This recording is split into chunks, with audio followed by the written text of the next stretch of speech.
Assalamualaikum warahmatullahi wabarakatuh. Perkenalkan, nama saya Dea Farah Aini.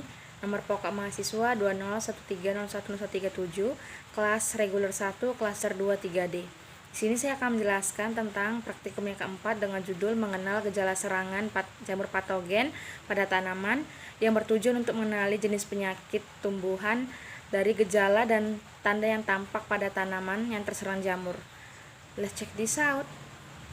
Yang pertama, gejala serangan pada Helminthosporium oryzae pada padi.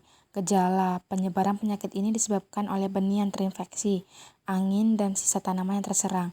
Ciri-ciri penyakitnya yaitu bercat coklat pada daun tanaman padi, hifa bersekat, dinding selnya terbuat dari zat kitin berkembang biak dengan konidia. Pengendalian jarak tanam yang tidak terlalu rapat, terutama saat musim hujan. Kedua, jika perlu gunakan cara tanam sistem legowo. Yang ketiga, jangan gunakan urea yang berlebihan dan imbangi dengan unsur K. 4. Aplikasi fungisida pada tanaman pada daun tanaman padi. Yang kelima, penanaman varietas tahan. Yang keenam, pemupukan berimbang yang tepat. Dan yang terakhir, yang ketujuh, yaitu penyemprotan fungisida dengan bahan aktif difenoconazole dan lain-lain.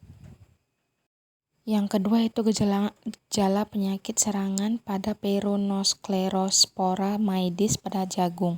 Gejala serangan penyakit ini umumnya menyebabkan gejala klorosis. Pada mulanya terjadi klorosis lokal yang berkembang dan bila perkembangannya sampai titik tumbuh karena kondisi lingkungan yang mendukung, maka penyakitnya mulai sistematik.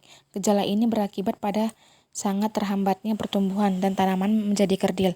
Pengendalian. Pertama, memilih benih hibrida yang memiliki produktivitas tinggi, tahan terhadap penyakit, dan telah dirawat dengan fungisida sintetis.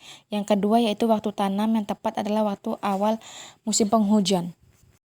Yang ketiga yaitu penyakitnya Ganoderma applanatum. Ganoderma merupakan penyakit yang disebabkan oleh jamur dan menyerang pangkal batang tanaman kelapa sawit. Pangkal batang yang terinfeksi akan membusuk dan lunak. Penyakit ini sering dijumpai pada tanaman muda dan tanaman dewasa. Penyakit ini dapat menular ke tanaman lainnya jika akarnya bersentuhan dengan tunggul pohon yang terinfeksi atau bersentuhan dengan sisa-sisa tanaman terinfeksi. Upaya pengendalian yang pertama, membersihkan lahan dari sisa-sisa pelapukan tunggul kayu. Yang kedua, menggunakan bibit yang sehat dan berkualitas. Yang ketiga, melakukan pengapuran atau penaburan dolomit pada lubang tanam untuk meningkatkan pH tanah yang rendah.